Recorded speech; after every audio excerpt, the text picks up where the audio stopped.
நெருக்கடிகள் இருந்த காலத்தில், பொடா இருந்த காலத்தில் வெளியே வராதவர்கள், மூச்சு விடாதவர்கள், அப்போது பறக்காத நிலையில் இருந்த சில சில்லுகள், அல்லு சில்லறைகள் இன்றைக்கு திருமாவளவனின் போராட்டத்தையும் ஏகத்தையும் கொச்சைப்படுத்துகிற நிலை வந்திருக்கிறது. இன்றைக்கு பெரியார் பாசறையில் வளர்ந்தவர்கள் பெரியாரும் ஒரு மண்ணுதான் என்று சொல்லக்கூடிய நிலை உருவாகி இருக்கிறது. அவருக்கு எதிராக என்ன பெரிய இங்கே அரசியல் நடக்கிறது? அவரை அம்பலப்படுத்துவதற்கான முயற்சி என்ன இங்கே பெரிய அளவில் நிகழ்ந்திருக்கிறது? அவரை ஏற்றுக்கொண்ட திரைப்படத்துறையை சார்ந்தவர்கள் யார் திருமாவளவன் பின்னால் வந்து நின்றார்கள்? திருமாவளவனை ஊக்கப்படுத்தினார்கள். என்ன அடிப்படையில் திருமாவளவன் குறைந்து போனான்? பேச தெரியாதா? எழுத தெரியாதா? சிந்திக்க தெரியாதா? போராட தெரியாதா? திட்டமிட தெரியாதா? எந்த வகையிலே திருமாவளவன் குறைந்து போனான்? ஏன் திருமாவளவனை ஏற்பதற்கு இவ்வளவு தயக்கம்? இதை உங்களால் பேச முடியாது. நீ குடிப்பெருமை பேசக்கூடியவர்கள், சாதி பெருமை வேண்டாம், குடிப்பெருமை பேசுவோம் என்று பேசக்கூடியவர்கள், நீங்கள் ஆண்ட பரம்பரையின் பெருமையை பேசக்கூடியவர்கள். எனக்கு எந்த அரசன் மீதும் மதிப்பு கிடையாது, எவனையும் நான் பெரிய சக்தியாக பார்ப்பது கிடையாது. அந்த மன்னர்கள் காலத்தில் தான் இந்த நாடு குட்டிச்சுவரானது, சமஸ்கிருதமயமானது, இந்துத்துவமயமானது. தமிழ் கோவிலின் கருவறைக்குள்ளே இருந்த தமிழ் தூக்கி வெளியே வீசப்பட்டதெல்லாம் இந்த பாண்டிய மன்னர்கள், சோழ மன்னர்கள், சேர மன்னர்கள், பல்லவ மன்னர்கள் ஆண்ட காலம் தான். வேள்வி நடத்தியவன், யாகம் நடத்தியவன், தமிழ் பெயர்களை மாற்றி வடமொழி பெயர்களை தங்கள் பெயருக்கு பின்னால் சூட்டிக் கொண்டவன். ராஜராஜன் என்பது தமிழ் பெயரா? ராஜேந்திரன் என்பது தமிழ் பெயரா? எல்லாம் வடமொழி பெயர்களை சூட்டிக் கொண்டவர்கள், வடமொழியிலே மயங்கி கிடந்தவர்கள், பார்ப்பனர்களின் வேள்வி யாகங்களில் மயங்கி கிடந்தவர்கள். அவர்கள் எப்பேற்பட்ட மன்னாதி மன்னர்களாக இருந்தாலும் அவர்கள் எம் தமிழ் அழிவதற்கும் எம் கலாச்சாரம் அழிவதற்கும் வழிவகுத்தவர்கள் என்பதை உணர்ந்தவன் நான். எனவே எனக்கு ஆண்ட பரம்பரை என்று சொல்லுவதிலே எந்த பெருமையும் இல்லை. அதிலே எனக்கு உடன்பாடு கிடையாது. வெறும் மொழி உணர்வு எனக்கு கிடையாது, வெறும் மொழி பற்றி எனக்கு கிடையாது, வெறும் இன உணர்வு, இனப்பற்று தேவையில்லை என்று கருதக்கூடியவன் நான். முதல் முறையாக நாம் இந்த நிகழ்வை கொளத்தூர் பகுதியிலே ஒருங்கிணைத்திருக்கிறோம். வழக்கமாக தலைமையகத்திலேயே இதை எளிமையாக நாம் நடத்துவது உண்டு. 25 ஜனவரி 25 அன்று தாய் தமிழ் காத்த போராளிகளின் வீர வணக்க நிகழ்வை கொருக்குப்பேட்டை பகுதியிலே நடத்துவதாக நாம் ஏற்பாடு செய்து, தவிர்க்க முடியாத நிலையில் அதை தள்ளி வைத்து அந்த நிகழ்வையும் இந்த நிகழ்வையும் ஒரே நிகழ்வாக ஒருங்கிணைக்கிறோம் என்கிற அடிப்படையில் இன்றைக்கு நாம் இங்கே கூடியிருக்கிறோம். ஆகவே முதலில் நடராசன், தாளமுத்து உள்ளிட்ட அன்னை தமிழை காப்பதற்காக தம் இன்னுயிர் நீத்த போராளிகளுக்கும், ஈழ விடுதலைக்காக தன்னை மாய்த்து கொண்ட தம்பி முத்துக்குமார் அவர்களுக்கும் எனது செம்மாந்த வீர வணக்கத்தை செலுத்துகிறேன். நடராசன், தாளமுத்து 1938ஆம் ஆண்டு நடைபெற்ற முதல் இந்திய எதிர்ப்பு போரில் தன்னை தமிழுக்காக ஒப்படைத்துக் கொண்டவர்கள், உயிரை ஈகம் செய்தவர்கள். அந்த முதல் போர் தந்தை பெரியாரின் தலைமையில் நடந்த போர், அறப்போர். காவல்துறையினரால் சிறைப்படுத்தப்பட்ட அந்த போராளிகள் இருவரும் சிறையிலேயே அதிகார வர்க்கத்தில் ஒடுக்குமுறைக்கு உள்ளாகி உயிரிழந்தார்கள். முதலில் நடராசன் உயிரிழந்தார் ஜனவரி 15. பிறகு பிப்ரவரி மார்ச் 12ஆம் நாள் என்று கருதுகிறேன் தாளமுத்து உயிரிழந்தார். ஆகவேதான் அந்த பெயரை வரிசைப்படுத்தும் போது கூட நடராசன், தாளமுத்து என்று வரிசைப்படுத்த வேண்டும் என நாம் தொடர்ந்து வலியுறுத்தி வருகிறோம். அதிலே வேறு எந்த உள்நோக்கமும் இல்லை. ஆனால் எப்படியோ அது தாளமுத்து நடராசன் என்று வரிசை மாறி அழைக்கப்படும் நிலை உருவாகி இருக்கிறது. அது ஒன்றும் பெரிய வரலாற்று பிழை இல்லை. ஆனாலும் கூட அதிலும் ஒரு முறை வேண்டும், திருத்தம் வேண்டும் என்று விரும்புகிறவர்கள் நாம். ஆகவே நடராசன், தாளமுத்து ஆகிய 2 போராளிகளும் அன்னை தமிழை காப்பதற்கான அறப்போராட்டத்தில் ஆட்சியாளர்களின் அடக்குமுறைகளுக்கு உள்ளாகி சிறை கொட்டடியிலேயே உயிரிழக்க நேர்ந்தது. அப்படி அவர்கள் உயிர் ஈகம் செய்ததன் விளைவாகத்தான் அப்போது நம் மீது திணிக்கப்படவிருந்த வடவர்களின் கலாச்சாரம் தடுத்து நிறுத்தப்பட்டது. இந்தி தடுக்கப்பட்டது என்பதை விட வட இந்தியர்களின் ஆதிக்கம் தகர்க்கப்பட்டது, அவர்களின் கலாச்சார திணிப்பு முறியடிக்கப்பட்டது. அன்றைக்கு பெரியார் தலைமையில் அந்த போர் வெடிக்காமல் இருந்திருந்தால், நடராசன், தாளமுத்து ஆகியோர் ஈகம் செய்யாமல் இருந்திருந்தால், நாமெல்லாம் பிறப்பதற்கு முன்பே நம்முடைய முன்னோர் தமிழ் பேசக்கூடியவர்களாக இருந்த முன்னோர் இந்தி பேசக்கூடியவர்களாக மாறியிருப்பார்கள். என்னை பெற்றவர்கள், உங்களை பெற்றவர்கள் எல்லோரும் பள்ளியில் இந்தியை கட்டாயமாக படித்திருப்பார்கள். பல தலைமுறைகளாக நாம் இந்தி பேசும் தலைமுறைகளாக மாறியிருப்போம். மிக இலகுவாக இந்தி பேசும் ஆதிக்க சக்திகள் நம்மை ஆட்கொண்டிருப்பார்கள், ஆதிக்கம் செலுத்தியிருப்பார்கள். அவர்களின் கலாச்சாரமே நமது கலாச்சாரமாக மாறியிருக்கும். நம்முடைய தனித்துவத்தை நாம் இழந்திருப்போம். இன்றைக்கு மோடி வித்தைக்கு நாம் மயங்கி வீழ்ந்திருப்போம். அவர்களால் இன்றைக்கு நம்மை வெல்ல முடியாமல் இருப்பதற்கு 38 நடந்த மொழிப்போரும் 65 நடந்த மொழிப்போரும் தான் தடுப்பு அரண்களாக இருந்தன.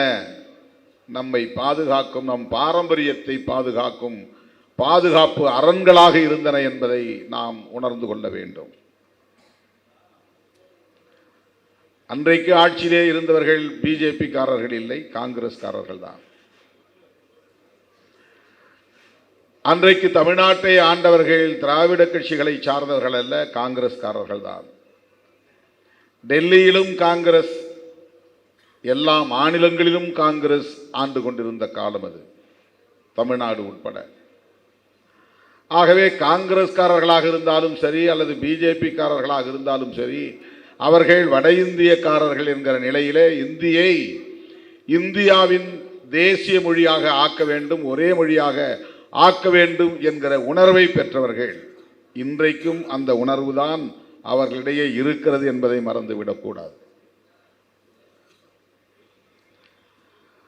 அவர்கள் கட்டமைக்க விரும்புகிற இந்தியாவில் ஒரு மதம் இருக்க வேண்டும், ஒரு மொழி இருக்க வேண்டும், ஒரு கலாச்சாரம் இருக்க வேண்டும்.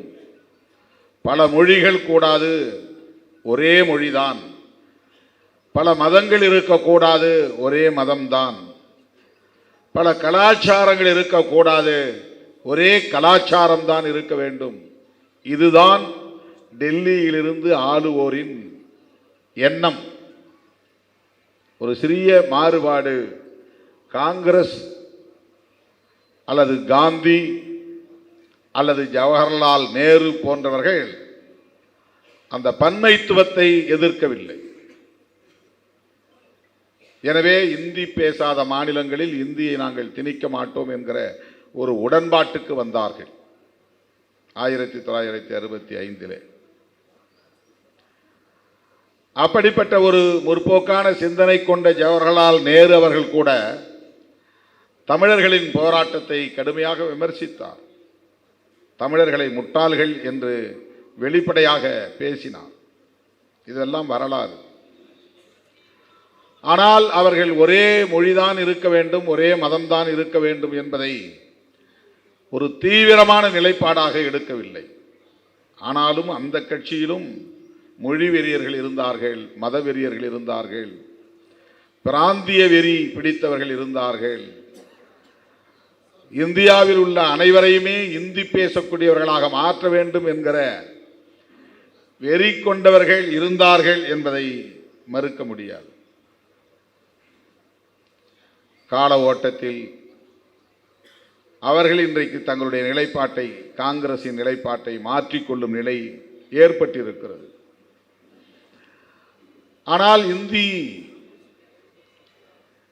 பேசக்கூடிய மாநிலங்களை சார்ந்தவர்கள்தான் இன்றைக்கு காங்கிரசிலும் சரி பாரதிய ஜனதா கட்சியிலும் சரி முடிவெடுக்கக்கூடிய இடத்தில் இருக்கிறார்கள், தீர்மானிக்கக்கூடிய இடத்திலே இருக்கிறார்கள். அதனால்தான் இன்றைக்கு பாரதிய ஜனதா கட்சி அதே சிந்தனையை தங்களின் கொள்கை ஆசான் கோல்வாக்கர், ஹெட்கேவார் ஆகியோரின் வழியில் ஒரே மொழி ஒரே கலாச்சாரம், ஒரே மதம் ஒரே கலாச்சாரம், ஒரே தேசம் ஒரே கலாச்சாரம் என்பதை வடிவமைப்பதற்கு தீவிரமாக முனைகிறார்கள். அதன் அடிப்படையில் தான் இன்றைக்கும் இந்தியை திரும்ப திரும்ப திணிக்கிற முயற்சிகளில் ஈடுபட்டு வருகிறார்கள். கூடுதலாக சமஸ்கிருதமயமாதலை தீவிரப்படுத்துகிறார்கள். பேசுவதற்கு ஆளில்லாத மொழியாக இருந்தாலும் அந்த மொழியை மேலும் செம்மைப்படுத்துவதற்கு, உயிர்ப்புடன் இருக்க வைப்பதற்கு எல்லா முயற்சிகளையும் பாரதிய ஜனதாவை சார்ந்தவர்கள், RSS காரர்கள் மேற்கொண்டு வருகிறார்கள்.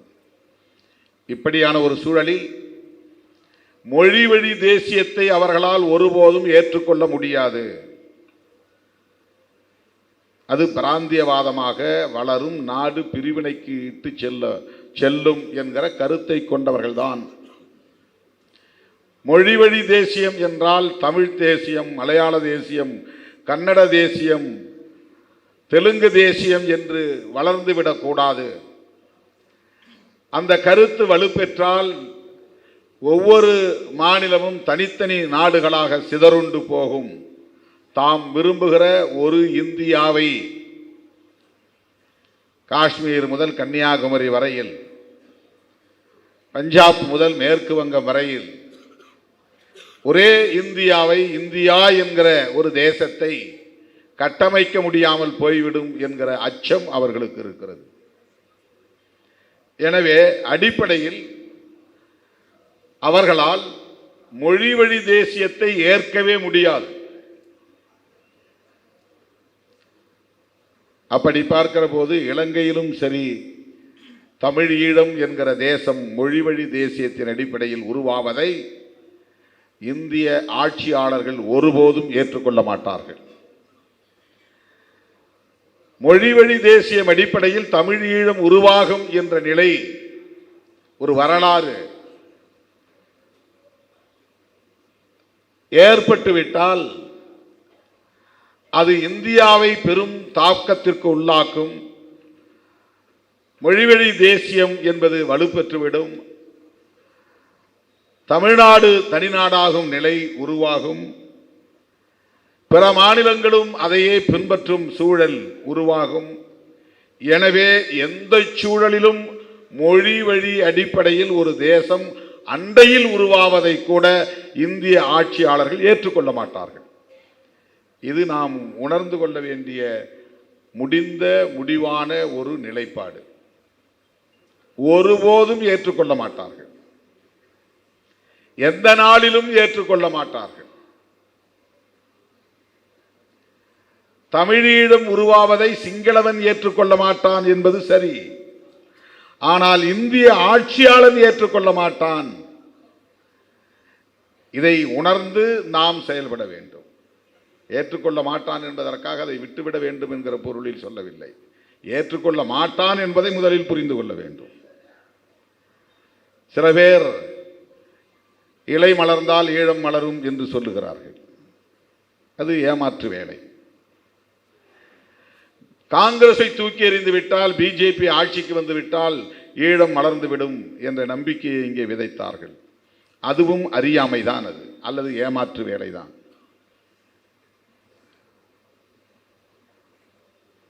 இந்தியை தாய்மொழியாக கொண்டவர்கள் என்பதற்காக மட்டும் சொல்லவில்லை. இந்தியாவை ஒரே இந்தியாவாக ஆக்க வேண்டும் என்கிற நிலைப்பாட்டை கொண்டவர்களால் ஒருபோதும் மொழிவழி தேசியத்தை ஏற்றுக்கொள்ளவே முடியாது என்பதுதான் யதார்த்தமான உண்மை. நாம பேசுவதை கொஞ்ச காலம் அனுமதிப்பார்கள்.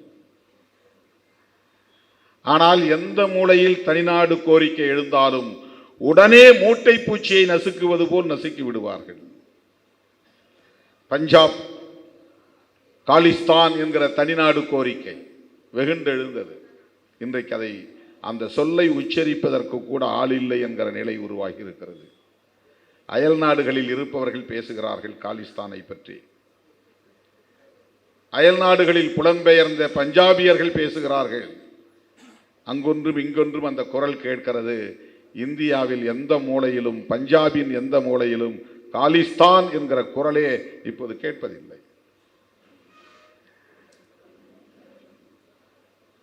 அதே போல வடகிழக்கு மாகாணங்கள் தனிநாடு கோரிக்கைகளை முன்வைத்த பல நாடுகள், பல மாநிலங்கள் உண்டு. இன்றைக்கும் அப்படி பேசக்கூடியவர்கள் உண்டு. ஆனால் அது மிக கடினமான முறையிலே நசுக்கப்பட்டு விட்டது. அந்த குரல் ஒலிக்கவில்லை. இன்றைக்கும் 4000க்கும் மேற்பட்டவர்கள் ஆயுதம் தாங்கியவர்களாக ஆந்திர பிரதேச காடுகளில், அதை ஒட்டியுள்ள சத்தீஸ்கர், ஜார்க்கண்ட் போன்ற மலை பிரதேசங்களில் இந்திய தேசத்தை ஒரு தேசமாக எங்களால் ஏற்க முடியாது, இந்திய அரசமைப்பு சட்டத்தை எங்களால் ஏற்க முடியாது, இந்த நாடாளுமன்ற ஜனநாயகத்தின் மீது எங்களுக்கு நம்பிக்கை இல்லை, ஒரு ஆயுதம் தாங்கிய புரட்சியை நாங்கள் முன்னெடுப்போம் என்று சொல்லுகிறவர்கள் இன்னும் இருக்கிறார்கள். ஆனால் அதை மிக மோசமான முறையிலே நசுக்கும் நடவடிக்கைகளில் மோடி அரசு ஈடுபட்டு வருகிறது. இந்த பின்னணியோடு தான் ஈழ விடுதலை அரசியலை நாம் புரிந்து கொள்ள வேண்டும். இந்தியா என்பது ஒரு பேரரசு, வல்லரசு. அண்டை நாடுகளில் எத்தகைய ஆட்சியாளர்கள் இருக்க வேண்டும் என்பதிலே எப்போதும் கவனமாக இருக்கிற ஒரு அரசு. இலங்கை உட்பட அண்டை நாடுகளை உற்று கவனித்துக் கொண்டே இருக்கிற ஒரு அரசு. இந்து பெருங்கடல் உள்ளிட்ட இந்த கடல்வழி மார்க்கத்தில் யாருடைய நடமாட்டம் இருக்க வேண்டும் என்பதை கவனித்துக் கொண்டிருக்கிற, கண்காணித்துக் கொண்டிருக்கிற ஒரு அரசு. ஆகவே அந்த அரசு தமிழீழம் வெல்லுவதற்கு, தனிநாடு உருவாவதற்கு உடன்படுமா என்றால் காங்கிரஸ் ஆண்டாலும் உடன்படாது, பிஜேபி தொடர்ந்தாலும் உடன்படாது. இந்தியாவின் ஆதரவு இல்லாமல், இந்தியாவின் தயவு இல்லாமல் அந்த போராட்டத்தில் நம்மால் அடுத்த அடியை எடுத்து வைக்க முடியுமா என்றாலும் முடியாது. இதுவும் கசப்பான உண்மைதான். இந்த கசப்பான உண்மைகளோடு தான் தம்பி முத்துக்குமாரின் ஈகத்தையும் நாம் புரிந்து கொள்ள வேண்டும். இந்த கசப்பான உண்மைகளோடு தான் முத்துக்குமார் இறந்தவுடன் அடுத்து தன்னை மாய்த்து கொண்ட போராளிகளின் ஈகங்களையும் நாம் புரிந்து கொள்ள வேண்டும். அதிலே நேரடியாக விடுதலை சிறுத்தைகள் கட்சியை சார்ந்த 3 தோழர்கள் தங்களை மாய்த்து கொண்டார்கள். நாம் உருவாக்கி வைத்த அந்த உணர்வு, நாம் பேசிய அந்த அரசியல், நாம் மூட்டிய அந்த விடுதலை நெருப்பு தமிழகத்தில் பற்றி பரவத் தொடங்கியது. எல்லா மேடைகளிலும் நான் பேசியிருக்கிறேன், மீண்டும் நினைவூட்டுகிறேன். வன்னியை சூழ்ந்து கொண்டது சிங்கள பௌத்த பேரினவாதத்தின் படை. அவர்களுக்கு துணை நிற்கிற இந்தியா, பாகிஸ்தான், அமெரிக்கா உள்ளிட்ட பல நாடுகளின் படை. அந்த ஒரு நாடு மட்டும் ஈழத்தை, புலிகளை சுற்றி சூழ்ந்து கொள்ளவில்லை. 22 நாடுகளின் இராணுவமும் இராணுவ வல்லுநர்களும் அங்கே களத்தில் நின்றார்கள். சிங்கள பௌத்த பேரினவாதிகளின் படை மட்டுமல்ல, இந்தியாவின் படையினரும் அங்கே இருந்தார்கள், பாகிஸ்தானின் படையினரும் அங்கே இருந்தார்கள், அமெரிக்காவின் படையினரும் அங்கே இருந்தார்கள். 22 நாடுகளை சார்ந்தவர்கள் புலிகளுக்கு எதிராக நின்றார்கள் என்கிற கசப்பான உண்மையை நாம் புரிந்து கொள்ள வேண்டும். இந்தியா மட்டும்தான் சிங்களவர்களுக்கு துணை நின்றது என்ற பொருளில் பலர் பேசுகிறார்கள். தேர்தல் அரசியலில் எடுத்த முடிவை வைத்துக் கொண்டு நாமும் அதற்கு காரணமாக இருந்தோம் என்ற அவதூறுகளை பரப்புகிறார்கள். இது அரசியலை புரிந்து கொள்ளாத அற்பர்கள் வைக்கிற அவதூறுகள். இந்திய அரசே நினைத்தாலும் அந்த யுத்தத்தை ஒரு கட்டத்தில் நிறுத்த முடியாது என்கிற நிலைக்கு அது போய்விட்டது. உலக நாடுகள் ஒன்று சேர்ந்து அதனை ஒரு முடிவுக்கு கொண்டு வர வேண்டும் என்ற புரிதலோடு தான் களத்தில் நின்றார்கள். அதனால்தான் யுத்தம் முடிந்து பல மாதங்கள் வரையிலும் கூட ஐநாவின் பொதுச் செயலாளர் அங்கே பயணிக்க விரும்பவில்லை. பல மாதங்கள் கழித்து தான் போய்விட்டு வந்தார். இஸ்ரேல் மீது யுத்தம் நடக்கிறது என்றால் உடனே தலையிடுகிற ஐநா, ஈழத்தின் மீது, ஈழ பொதுமக்களின் மீது நிகழ்த்தப்படுகிற கொடூரமான அந்த யுத்தத்தை தடுத்து நிறுத்துவதற்கு ஐநா தலையிடாமல் இருந்ததற்கு என்ன காரணம் என்றால், ஐநா பேரவையின் ஒப்புதலோடும் மறைமுக ஒப்புதலோடும் அந்த யுத்தம் நடந்தது என்பதுதான். உலக நாடுகளே வேடிக்கை பார்த்தன. அதற்கு ஒரே காரணம்தான், ஒற்றை காரணம்தான், விடுதலை புலிகளை பயங்கரவாதிகள் என்று சித்தரித்து அதை நிலைப்படுத்தி விட்டார்கள். அங்கே நடந்த யுத்தம் விடுதலைக்கான யுத்தமாக கருதாமல் சில ஆயுதம் தாங்கிய குழுவினர் அரச நிர்வாகத்திற்கு எதிராக வன்முறை வெறியாட்டத்தில் பயங்கரவாத நடவடிக்கைகளில் ஈடுபடுகிறார்கள். அந்த பயங்கரவாத குழுவை நசுக்க வேண்டும் என்ற உலகளாவிய ஒரு கருத்தை உருவாக்கி அதை நிலைப்படுத்தி விட்டார்கள். அந்த நடவடிக்கை என்பது டெரரிசத்திற்கு எதிரான நடவடிக்கை, பயங்கரவாதத்திற்கு எதிரான நடவடிக்கை. அது ஒரு விடுதலை போராட்டத்திற்கு எதிரான நடவடிக்கை என்று அவர்கள் கருதவில்லை, சொல்லவில்லை, அப்படி ஒரு கருத்தை உருவாக்கவில்லை. இந்த அடிப்படையை நாம் புரிந்து கொள்ள வேண்டும். என்றால் நம்முடைய பார்வையில் ஒரு தேசிய இன விடுதலை இயக்கம் என்பதாகும். மேதகன் என்றால் அவர் நம்முடைய அண்ணன், ஒரு விடுதலை போராட்டத்தை தலைமை தாங்குகிற ஒரு மகத்தான தலைவன் என்று நம்முடைய புரிதல், அது நம்முடைய புரிதல். ஆனால் உலகத்தின் பார்வையில் ஒரு பயங்கரவாத குழுவை வழிநடத்தக்கூடிய ஒரு நபர் என்று மட்டும்தான் அவர்கள் பார்த்தார்கள். தோழர்களே, இந்த பின்னணியோடு தான் நாம் தமிழீழ விடுதலை போராட்டத்தின் வரலாற்றை புரிந்து கொள்ள வேண்டும். உலகம் முழுவதும் பயங்கரவாத இயக்கத்திற்கு தடை என்கிற பெயரில் எதிரான தடைகள் விதிக்கப்பட்டன. அந்த கொடியை பயன்படுத்தக்கூடாது, அந்த சின்னத்தை, லோகோவை பயன்படுத்தக்கூடாது, நிதி திரட்டி புலிகளுக்கு அனுப்பக்கூடாது என்கிற வகையிலே உலகம் தழுவிய அளவில் அமெரிக்க ஆதரவு நாடுகள் எல்லாம், இங்கிலாந்து உட்பட ஐரோப்பிய நாடுகள், கனடா போன்ற எல்லா நாடுகளும் புலிகளுக்கு எதிராக, தமிழீழ விடுதலைக்கு எதிராக ஒரு நிலைப்பாட்டை எடுத்து ஒன்று சேர்ந்து ஒருங்கிணைந்து அந்த யுத்தத்தை நடத்திய போது, வெளிப்படையாக பேசுகிறேன், ஒட்டுமொத்த தமிழ்நாடே பொங்கல் கொண்டாடி கொண்டிருந்தது திருமாவளவனை தவிர, விடுதலை சிறுத்தைகளை தவிர.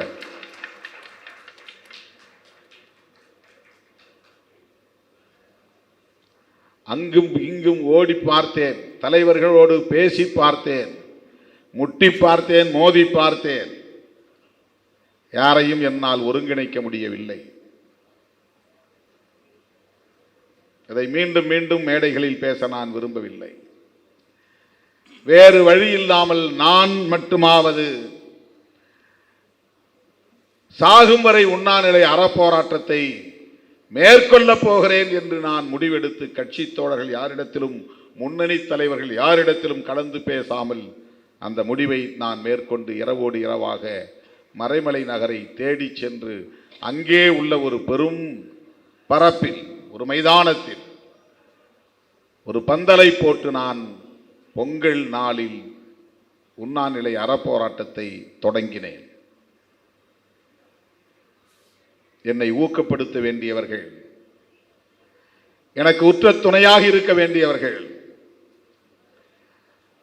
அதை ஒரு துருப்புச் சீட்டாக அல்லது என்னை ஒரு துருப்புச் சீட்டாக எடுத்துக்கொண்டு அந்த அறப்போராட்டத்தை கூர்மைப்படுத்த வேண்டியவர்கள்,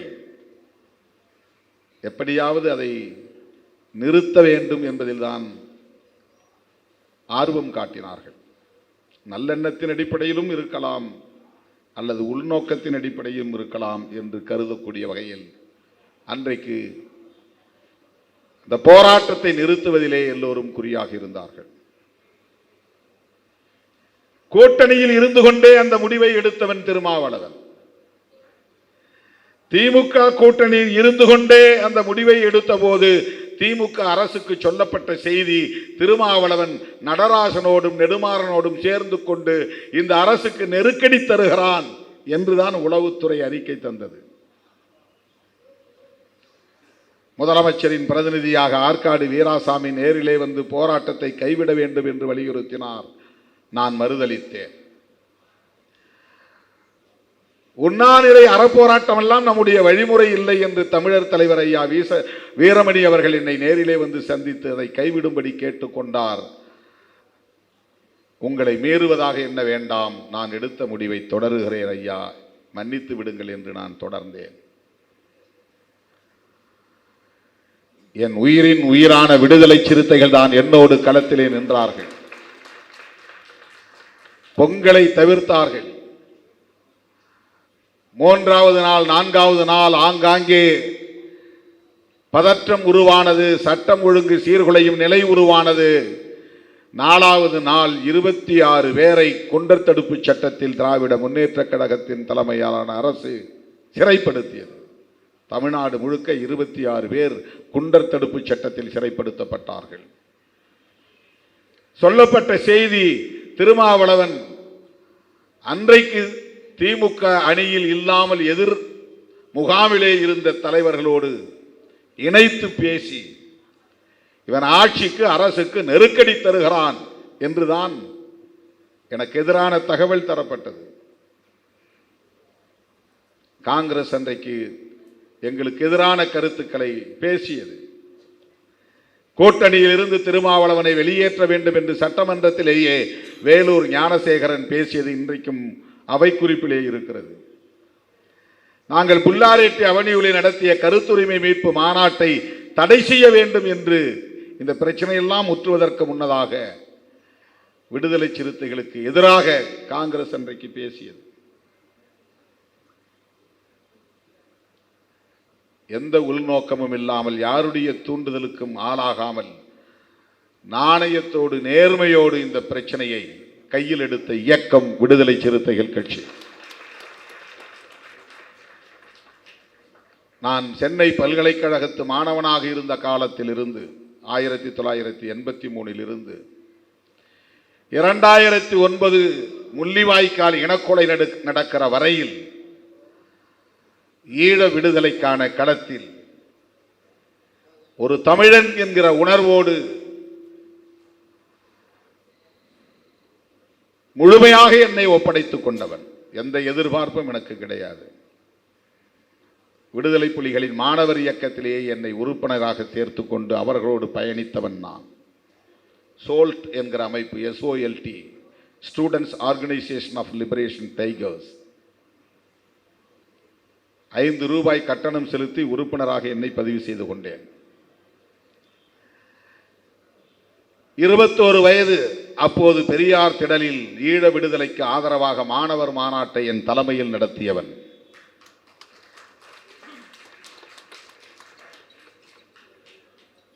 பெரியார் திடலில் மாணவர்களை ஒருங்கிணைத்து அப்போது இருந்த ஒரு கொட்டாய், அது ஒரு தகரம் போட்ட கொட்டகையாக இருந்தது, இப்போது இருக்கிற திடல் அல்ல. அந்த நாளிலிருந்து எனக்கு தெரிந்த வகையில் நான் கவிதைகளையும் ஈழத்தமிழர்களுக்காக நிறைய எழுதி மேடைகளில் பாடியிருக்கிறேன். ஒன்றையும் நான் தொகுத்து வைக்கவில்லை. விடுதலை புலி என்கிற பெயரிலேயே ஒரு கையெழுத்தேடு நடத்தி 3 மாதம்தான். அதன் பிறகு எனக்கு மஞ்சள் காமாலை வந்து அதை கைவிட நேர்ந்து விட்டது. அதிலே நிறைய கவிதைகளை நான் எழுதியிருக்கிறேன். கவிஞர் காசி ஆனந்தன் அவர்களிடத்திலே கொண்டு போய் காட்டி அவரை படிக்க செய்திருக்கிறேன். அவர் ஐயம்பெருமாள் முதலி தெருவிலே ராயப்பேட்டையிலே தங்கியிருந்த போது அவர் இல்லத்திற்கு அடிக்கடி செல்லுகிற ஒரு மாணவனாக நான் இருந்திருக்கிறேன். ஈழத்திற்கே செல்ல வேண்டும் என்று சட்டக்கல்லூரி மாணவனாக இருந்தபோது 5 பேரை தயார்படுத்திக் கொண்டு நான் ஒருவர் மூலமாக அந்த ஏற்பாட்டை செய்த காலத்தில் அது நிறைவேறாமல் போய்விட்டது. எங்களை வர சொன்னவர் வராமல் போய்விட்டார், அல்லது அவர் வேறொரு வேலையை எங்களுக்கு கொடுத்த போது அதை நாங்கள் செய்ய விரும்பாமல் தவிர்த்து விட்டோம். அதனால் அன்றைக்கு நான் கடல் வழி மார்க்கத்தில் கடல் வழியாக ஈழத்திற்கு செல்லும் முயற்சி நின்று போனது. அப்படி போயிருந்தால் நானும் புலிகளோடு ஒருவனாக அந்த களத்தில் மாண்டு போயிருப்பேன். அப்படியெல்லாம் தன்முனைப்போடு இந்த களத்தில் நின்ற என் நிலைப்பாட்டை வெறும் தேர்தல் அடிப்படையிலான ஒரு காரணத்திற்காக இன்றைக்கும் சில அற்பர்கள், அந்த காலத்தில் இந்த போராட்டத்தில் எந்த பங்களிப்பும் செய்யாதவர்கள், இப்படிப்பட்ட நெருக்கடிகள் இருந்த காலத்தில், இருந்த காலத்தில் வெளியே வராதவர்கள், மூச்சு விடாதவர்கள், அப்போது பறக்காத நிலையில் இருந்த சில சில்லுகள், அல்லு சில்லறைகள் இன்றைக்கு திருமாவளவனின் போராட்டத்தையும் ஈகத்தையும் கொச்சைப்படுத்துகிற நிலை வந்திருக்கிறது. அதிலே ஒன்று தம்பி முத்துக்குமார் இறப்பின் போது நடந்த அவதூறு. சுபாஷ் சந்திர போஸ் இங்கே சொன்னார், எல்லா தலைவர்களும் அங்கே இருந்தார்கள். அந்த தம்பி எழுதிய மரண சாசனத்தை அப்போது நாம் அனைவரும் படித்தோம். எல்லோருக்கும் தெரியும், என்னை உடனே அடக்கம் செய்து விடாதீர்கள், போலீஸ் என்னை அடக்கம் செய்ய முயற்சிக்கும், விட்டு விடாதீர்கள், என்னை ஒரு ஆயுதமாக பயன்படுத்தி இந்த போராட்டத்தை கூர்மைப்படுத்துங்கள் என்று சொன்னார். அதை யார் முன்னின்று செய்வது? அவர் விடுதலை புலிகள் தோழர்களுக்கு சொன்ன கருத்தா, அல்லது தமிழ்நாட்டை சார்ந்த நம்மை போன்றவர்களுக்கு சொன்ன கருத்தா, எந்த அமைப்புக்கு சொன்ன கருத்து? யார் அதை முன்னின்று செய்ய முடியும்? ஏதேனும் ஒரு இயக்கத்தை சார்ந்தவராக இருந்திருந்தால் அந்த இயக்கத்தின் தலைமை அதன் மீது ஒரு முடிவெடுக்க முடியும். அவர் விடுதலை சிறுத்தைகள் கட்சியை சார்ந்தவராக இருந்திருந்தால் அவருடைய மரண சாசனத்தை வைத்துக்கொண்டு, நான் இந்த உடலை அடக்கம் செய்ய மாட்டேன், முடிந்த வரையில் இந்த போராட்டத்தை நாங்கள் கூர்மைப்படுத்துவோம் என்று நான் முடிவெடுக்க முடியும். நான் முடிவெடுத்தால் அது ஏற்கப்படும் நிலையில் இருக்கும். ஆனால் அவர் எந்த இயக்கத்தையும் சாராதவர். யார் அந்த முடிவை எடுக்க முடியும்? ஆளாளுக்கு வந்து நானும் தமிழன் நானும் தமிழன் என்கிற உணர்வை கொட்ட முடிந்ததே தவிர, அவனுடைய மரண சாசனத்தை ஒரு அறிவிப்பாக எடுத்துக்கொண்டு அவன் விருப்பப்படி அந்த உடலை இப்போது நாங்கள் அடக்கம் செய்ய மாட்டோம் என்று துணிந்து சொல்லுவதற்கான சூழல் இருந்ததா என்றால் இல்லை. எந்த இயக்கம் அதை முன்னெடுக்க முடியும்? அதிமுக முன்னெடுக்க முடியுமா? விசிக முன்னெடுக்க முடியுமா? நெடுமாறன் ஐயா அதை முன்னெடுக்க முடியுமா? அந்த களத்திலே நின்ற யார், அல்லது திரைப்படத்துறையை சார்ந்தவர்கள் திடீரென அங்கே எந்த அமைப்பையும் சாராமல் வெறும் உணர்ச்சி பெருக்கால் வந்து நின்றார்களே, அவர்களில் யாராவது ஒருவர் அதை அறிவிக்க முடியுமா? அல்லது எல்லா இயக்கங்களும் ஒன்று சேர்ந்து ஒரு கூட்டமைப்பாக இருந்து நாம் எல்லோரும் சேர்ந்து இந்த முடிவெடுப்போம் என்கிற நிலை அந்த சூழலில் இருந்ததா? யார் சொல்லுவதை யார் கேட்பார்? நெடுமாறன் ஐயா சொல்லிவிட்டார் என்றால் எல்லோரும் கேட்போம் என்கிற நிலை இருந்ததா? நடராசன் எடுக்கிற முடிவை எல்லோரும் கேட்போம் என்கிற சூழல் இருந்ததா? திருமாவளவன் சொல்லுவதை அவ்வளவு இலகுவாக இந்த சமூகம் உடனே ஏற்றுக்கொள்ளுமா? ஒரு தலைவராக ஏற்பதற்கு இன்னும் தயங்குகிற சமூகம். மருத்துவர் ராமதாஸ் அவர்களும் நானும் சேர்ந்து தமிழ் பாதுகாப்பு இயக்கத்தை நடத்தினோம். தேர்தல் காரணத்தால் அவரும் நானும் பிரியும் நிலை ஏற்பட்டது. பிரிந்த போது தமிழ் உணர்வாளர்களும் தமிழ் அறிஞர்களும் யார் பின்னால் போனார்கள்? உடனே மருத்துவர் ராமதாஸ் அவர்களோடு போய்விட்டார்கள். யாரும் திருமாவளவன் பின்னால் வரவில்லை. எது தடுத்தது? ஏன் திருமாவளவன் பின்னால் அவர்களால் வர முடியவில்லை? ராமதாஸ் அவர்கள் ஒரு இயக்க தலைவராக வந்தபோது அவரை தோளில் தூக்கி கொண்டாடியவர்கள் பெரியாரியவாதிகளும் மார்க்சியவாதிகளும் மார்க்சியல் லெனினியவாதிகளும். திமுகவுக்கும் அதிமுகவுக்கும் மாற்றாக ஒரு தலைவர் வந்துவிட்டார், ஒரு புதிய ஆட்சி மாற்றத்தை நாம் ஏற்படுத்த போகிறோம், இனி திமுக வேண்டாம் அதிமுக வேண்டாம் என்று அவரை தூக்கி தோளில் தூக்கி கொண்டாடியவர்கள் யாராவது திருமாவளவன் எமர்ஜாய் வந்த காலத்தில் பக்கத்தில் வந்து யாராவது ஆறுதல் சொல்லி இருப்பார்களா? ஆதரவு தெரிவித்திருப்பார்களா? ஒரு வார்த்தை ஊக்கப்படுத்தி இருப்பார்களா? இந்த எளிய மக்களை அமைப்பாக்குகிற முயற்சியில் இவ்வளவு கடினமான போராட்டத்தை முன்னெடுக்கிற திருமாவளவனுக்கு யாராவது துணை நின்று இருப்பார்களா? யாரும் கிடையாது. அவரை தலைவர் தலைவர் தமிழின தலைவர் தமிழின காவலர் என்றெல்லாம் தூக்கி கொண்டாடிய ஒரு நபர் கூட திருமாவளவன் பின்னால் நிற்கவில்லை, அல்லது திருமாவளவனுக்கு ஆறுதலாக நிற்கவில்லை. முட்டி மோதி சொந்த காலை ஊன்றி கையை ஊன்றி கரணம் போட்டுத்தான் திருமாவளவன் இந்த இடத்திலே வந்து இன்றைக்கு நிற்கிறார். கருத்தியல் அடிப்படையிலே தோழர் ரவிக்குமார் அவர்கள் தமிழ் மண்ணிலே சில கட்டுரைகளை எழுதிய போது எவ்வளவு ஆவேசம் தமிழ் மண்ணில் இருந்தது. திருமாவளவனையே நொறுக்குவதற்கான முயற்சி நடந்தது, அந்த அரசியலையே நொறுக்குவதற்கான முயற்சி நடந்தது. எனக்கு எதிராக தலித் இயக்கங்களை எல்லாம் தூண்டிவிட்டு என்னை ஒருமையிலே பேச வைத்தார்கள். எனக்கு யாரும் மேடை போட்டு தரவில்லை பேச வைக்க. நானே வலிந்து வலிந்து வலிந்து நான் ஒரு பெரியாரியவாதி, நான் ஒரு பெரியாரியவாதி, நான் ஒரு அம்பேத்கரியவாதி, நான் ஒரு மார்க்சியவாதி என்று கம்யூனிஸ்டுகளோடு உறவாடினேன், பெரியார் இயக்கங்களோடு உறவாடினேன். நானே வலிந்து வலிந்து அவர்களின் அலுவலகங்களுக்கு தேடி போனேன். நான் ஏறாத அலுவலகங்கள் இல்லை, நான் சந்திக்காத தலைவர்கள் இல்லை. நானே வலிந்து பிற மேடைகளில் ஏறி பேசி நான் இப்படிப்பட்டவன் என்று காட்டிக்கொள்ளுகிற நிலை அன்றைக்கு இருந்தது. என்னை அவ்வளவு எளிதாக இந்த சமூகம் ஏற்றுக்கொள்ளவில்லை. தமிழ் சமூகம் என் தலைமையை ஏற்றுக்கொள்ளவில்லை. இன்றைக்கு பெரியார் பாசறையில் வளர்ந்தவர்கள் பெரியாரும் ஒரு மண்ணுதான் என்று சொல்லக்கூடிய நிலை உருவாகி இருக்கிறது. அவருக்கு எதிராக என்ன பெரிய இங்கே அரசியல் நடக்கிறது? அவரை அம்பலப்படுத்துவதற்கான முயற்சி என்ன இங்கே பெரிய அளவில் நிகழ்ந்திருக்கிறது? அவரை ஏற்றுக்கொண்ட திரைப்படத்துறையை சார்ந்தவர்கள் யார் திருமாவளவன் பின்னால் வந்து நின்றார்கள்? திருமாவளவனை ஊக்கப்படுத்தினார்கள். என்ன அடிப்படையில் திருமாவளவன் குறைந்து போனான்? பேச தெரியாதா, எழுத தெரியாதா, சிந்திக்க தெரியாதா, போராட தெரியாதா, திட்டமிட தெரியாதா? எந்த வகையிலே திருமாவளவன் குறைந்து போனான்? ஏன் திருமாவளவனை ஏற்பதற்கு இவ்வளவு தயக்கம்? இது ஒரு புறம், அதை நான் பொருட்படுத்தவில்லை, அது வேறு. அப்படிப்பட்ட நிலையில் முத்துக்குமாருடைய உடலை இங்கே வையுங்கள், அவன் என் தம்பி, பிரபாகரனிடத்திலும் திருமாவளவனிடத்திலும் இதை சொல்லுங்கள் என்று சொன்னவன். அவன் மரண சாசனப்படி இந்த உடல் இங்கேயே இருக்கட்டும், கொளத்தூரிலேயே கிடக்கட்டும் என்று நான் சொன்னால் அதை ஏற்றுக்கொள்ளும் நிலை அன்றைக்கு உண்டா? இல்லை. அவன் உடலை எடுத்துக்கொண்டார்கள். ஊர்வலம் புறப்பட்டு விட்டது. புறப்பட்ட நேரத்தில் ஒரு சின்ன திருத்தம் செய்தேன். அது என்னுடைய கடமை, அது என்னுடைய பொறுப்புணர்வு. வன்முறை நிகழ்ந்துவிடக் கூடாது. மறுபடியும் புரசைவாக்கம் டவுட்டன் வரையிலும் போய் அதன் பிறகு வால்டாக்ஸ் ரோடை பிடித்து கொருக்குப்பேட்டைக்கு போக வேண்டும் என்று முயற்சித்தார்கள். அப்போது நான் சொன்னேன், இப்படி போனால் விடிந்துவிடும். அந்த உடலை அடக்கம் செய்வதென்று முடிவெடுத்த பிறகு நாம் இந்த நேர்வழியிலேயே செல்வதுதான் சரி என்று நெடுமாறன் அவர்களின் விருப்பத்தை அறிந்து, அண்ணன் வைகோ அவர்களின் விருப்பத்தை அறிந்து, அதன் அடிப்படையில் நான் மேடை ஏறி நின்று சொன்னேன். அவ்வளவுதான்.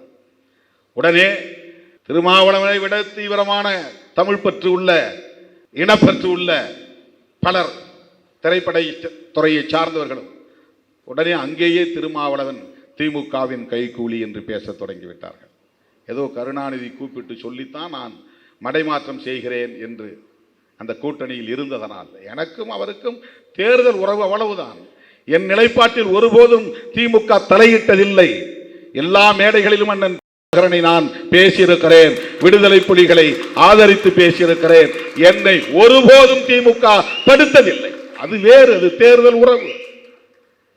ஆனால் விடுதலை சிறுத்தைகளின் கருத்தியல் சார்ந்த எந்த நிலைப்பாட்டிலும் திமுகவோ திமுக தலைமையோ இந்த நாள் வரை எப்போதுமே தலையிட்டதில்லை. அன்றைக்கு நான் தடுத்து விட்டேன். தடுத்ததற்கு காரணம் திமுக சொல்லித்தான். திமுகவுடைய தலைமையில் இருந்து வந்த வழிகாட்டுதலின் அடிப்படையில் தான் திருமாவளவன் இங்கே போக விடாமல் தடுத்து நேரே கொண்டு செல்ல சொல்கிறார்கள். அன்றைக்கு அந்த இடத்துல இருந்த ஐயா நெடுமாறன் அவர்களுக்கு தெரியும். அவங்களே ஏன் இப்படிலாம் இழுத்துட்டு போகிறாங்க, இதெல்லாம் போனால் ரொம்ப லேட் ஆகும், வேண்டாம், அடக்கம் செய்யறதுன்னு முடிவு ஆகிப்போச்சு, நேராக போனாலே நள்ளிரவை தாண்டும். அவ்வளவு நெருக்கடியான ஒரு சூழல் அது. ஒன்று உடலை அடக்கம் செய்ய மாட்டோம் என்று நிலைப்பாட்டை எடுத்திருந்தால் நாம் ஏன் அதில் தலையிட போகிறோம்? நாமும் சேர்ந்து உட்கார்ந்திருப்போம். அந்த உடலை எடுத்து அடக்கம் செய்வதென்று முடிவெடுத்த பிறகு எந்த வழியே போவது என்கிற ஒரு நிலையில்தான் அதை வெகு தூரம் இழுத்து செல்ல வேண்டாம், இரவெல்லாம் போக வேண்டாம், அது வன்முறை ஆகிவிட வேண்டாம், உடனடியாக நாம் நேர்வழியிலே சென்று புளியந்தோப்பு வழியாக கன்னியாகுமரி வழியாக சென்று அந்த உடலை எடுத்து சென்று அடக்கம் செய்து விடலாம் என்று எல்லோரும் விரும்பிய, தலைவர்கள் விரும்பிய நிலையில்தான் அவர்களுடைய ஒப்புதலோடு வண்டி மேலே ஏறி நின்று நான் சொன்னேன்.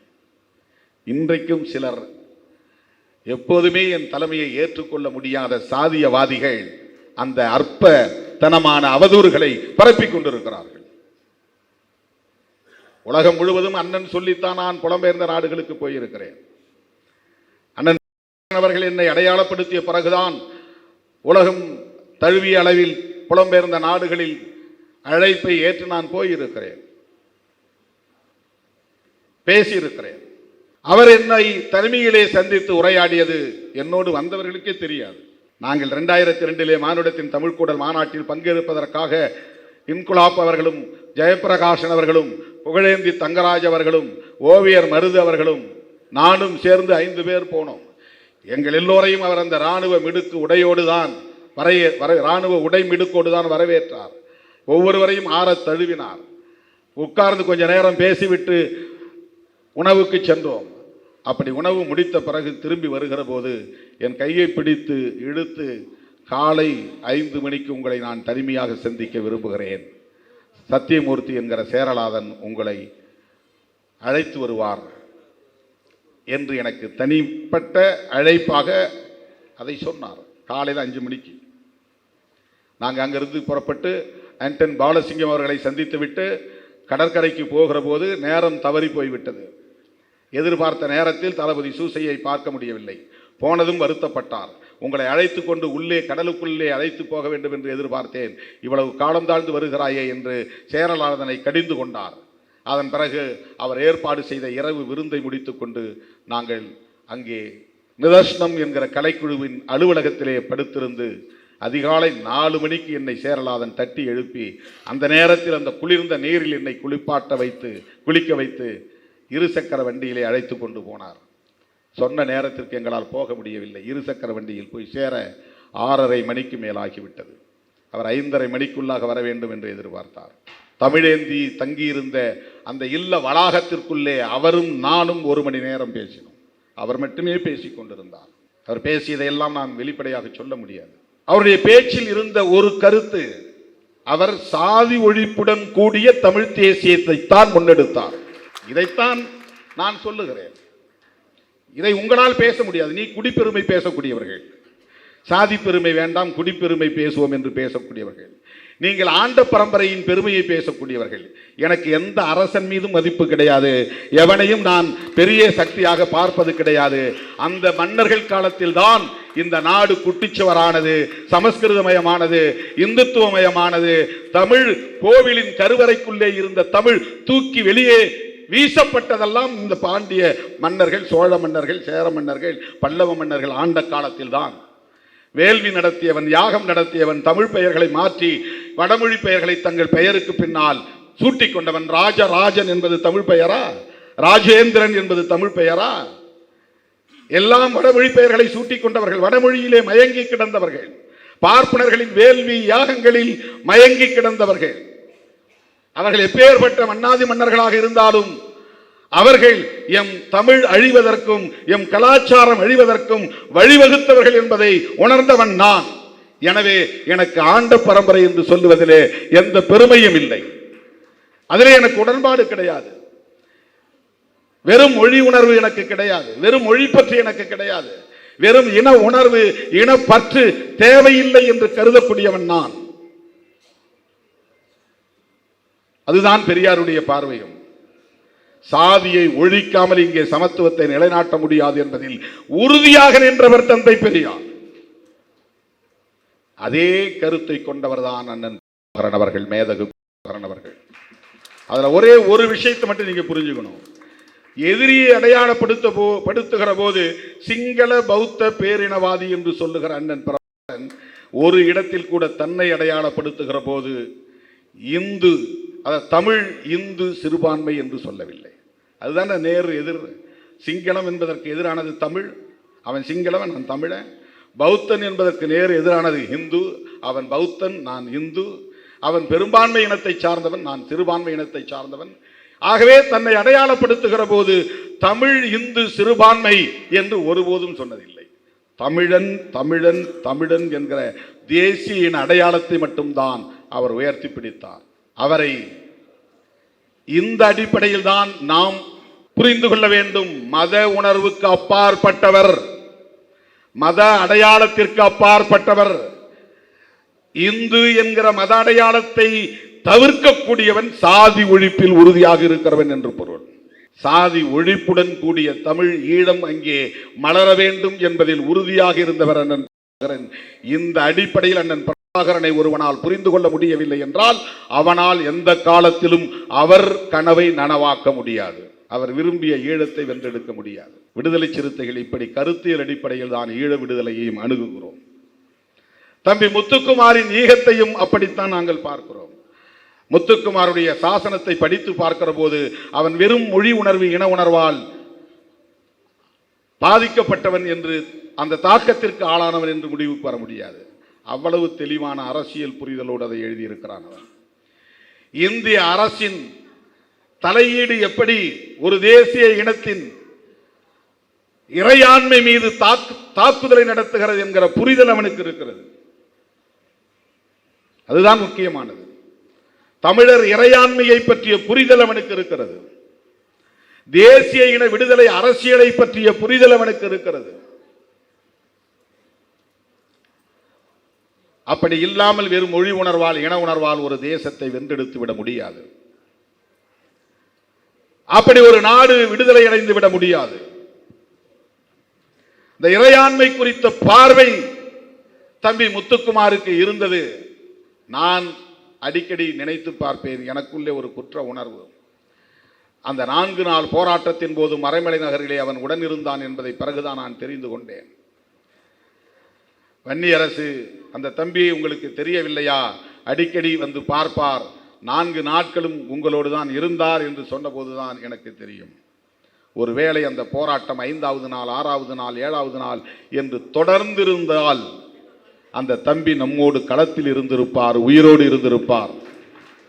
அந்த போராட்டமும் முடிந்து போனது என்கிற நிலையிலே அவனுக்கு ஒரு விரக்தி ஏற்பட்டு இனி எப்படித்தான் தமிழ் இனத்தின் கவனத்தை ஈர்க்க முடியும் என்று யோசித்த நிலையில், விரக்தியின் விளிம்புக்கே போன நிலையில் அவன் எடுத்த ஒரு தீவிரமான முடிவுதான் தன்னைத்தானே மாய்த்துக் கொள்வது என்கிற முடிவு என்று நான் யோசித்து பார்க்கிறேன். அதனால் எனக்கு குற்ற உணர்வு ஏற்படுகிறது.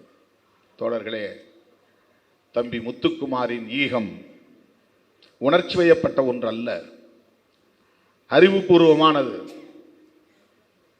கொள்கை பிடிப்புடையது, அரசியல் புரிதலுடையது, இந்திய பேரரசின் வல்லாதிக்கத்தை எதிர்க்கக்கூடியது, தமிழீழ விடுதலை போராட்டத்தை